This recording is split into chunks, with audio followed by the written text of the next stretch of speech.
Hello guys, welcome to the channel. So today we're going to screw in the pots, which you can see here, and other things. So first of all, there's two screws which you can see here, and we screw those into these holes here, and just the other hole which is the other end, which is here. Once we've screwed that in, we're going to be screwing in the bridge. So the bridge has 4 screws, and we'll screw those in one by one. Once they are screwed in, the bridge will be nicely secure, as you can see in this photo.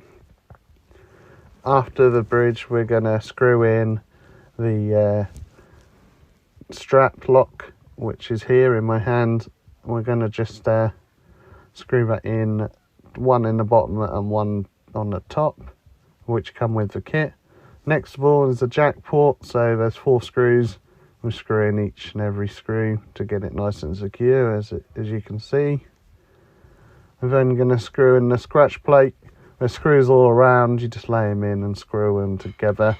Once you've done this, you've completed the screw in, and this is how it looks. Thanks for watching.